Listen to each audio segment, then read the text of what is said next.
The zebra. You'd think being a stallion would be cool, but it's actually a 24/7 security job with no pay. The lead male has to defend his harem from lions, hyenas, and other thirsty bachelors. While the ladies are grazing and chilling, he's constantly looking over his shoulder. If a predator shows up, he's the one who has to stay at the back of the line to take the hit so the family can escape. He's basically a striped bodyguard who's always on the menu. The emperor penguin.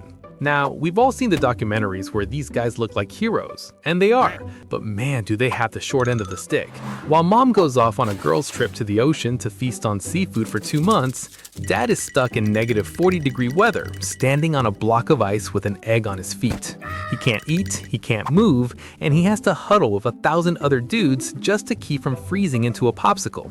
By the time the wife gets back, he's lost half his body weight and probably just wants a nap. But nope, now he's got a screaming chick to deal with. The Fig Wasp. Talk about a work-from-home nightmare.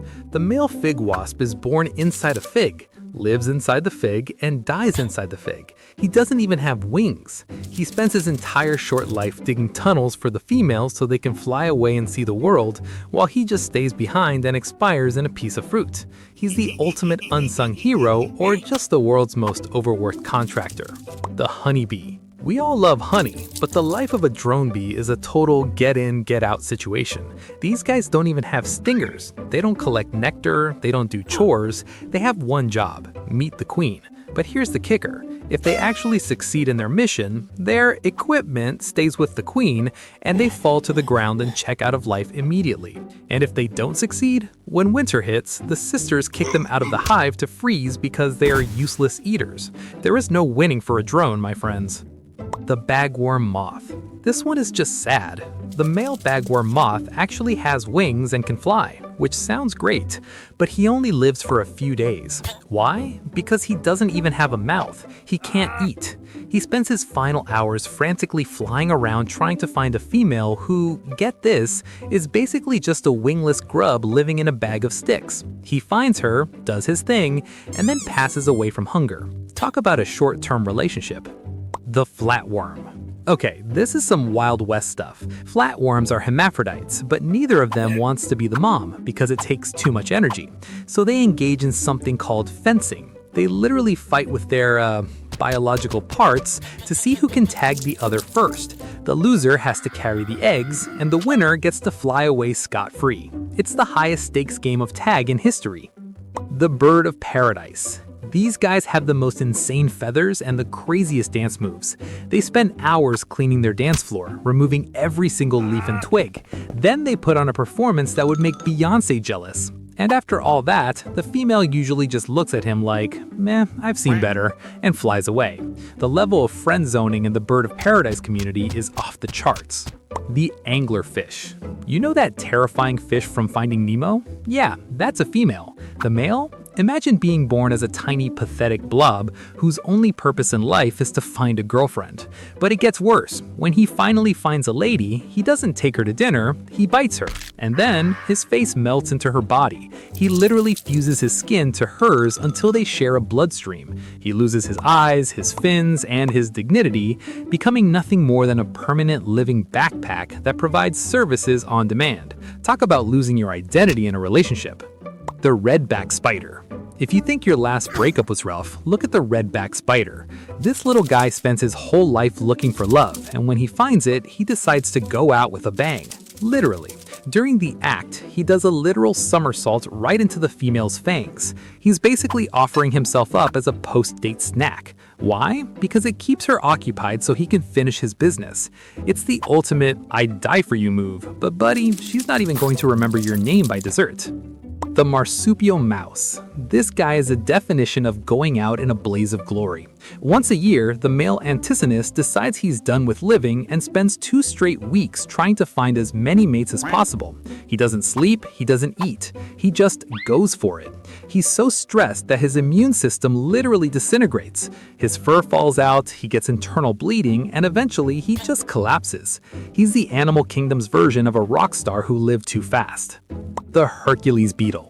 Imagine having a giant pair of pliers attached to your forehead. Sounds cool, right? until you realize you have to use them to wrestle other jacked dudes on a tree branch all day. The male Hercules Beetle spends his life in the pit, trying to flip other males over just for the chance to talk to a female. It's like a never-ending WWE match where the prize is just more wrestling.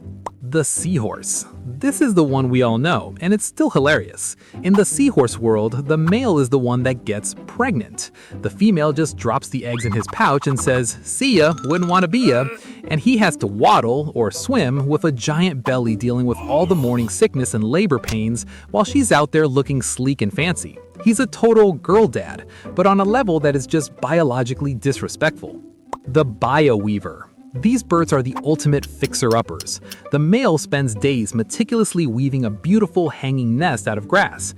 He's like an architect on a construction crew in one. Then the female flies by, looks at it, and if it's not HGTV enough for her, she just leaves. He then has to tear it down and start all over. He's basically stuck in a permanent loop of home renovations that never pass inspection. The Carp. During spawning season, the males just follow the females around in huge groups, bumping into them and hoping for the best. There's no romance, no dating, just a giant muddy mosh pit where nobody really knows what's going on. It's chaotic, it's messy, and honestly a bit embarrassing for everyone involved. The Albatross. These guys are the long-distance relationship kings. The male albatross flies for thousands of miles, sometimes for years, without touching land. When he finally meets his mate, they do a cute dance, but then they spend months apart again. If he's a day late to the meeting spot, she might just move on with another dude. The pressure to be on time after flying across the globe is real. The Bedbug. Alright, this one is a bit NFC for the bug world. The male bedbug doesn't really understand the concept of asking permission, but the real misfortune is that they often get confused and try to, approach other males. It's a chaotic, stabby mess in the bedworld bug, and nobody's having a good time. Let's just move on before we all get itchy. The root borer beetle.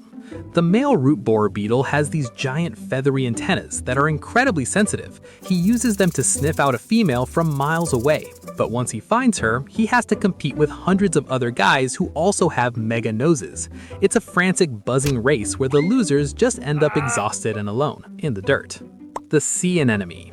Some male sea anemones are just there. They spend their lives attached to a rock, waving their arms around, hoping some food floats by. If a rival male gets too close, they engage in a slow-motion war, stinging each other for days on end. Imagine fighting a neighbor for a week just because he moved his lawn chair an inch on your grass. That's the life. The male termite. Unlike the bees, the king termite actually stays with the queen. Sounds nice, right? Wrong. He's basically a prisoner in a tiny chamber. While the queen grows to the size of a human finger and produces thousands of eggs a day, he's just there as a biological battery. He doesn't get to see the sun, he doesn't get to explore, he just sits in the dark and fulfills his duty until the end. The butterflyfish.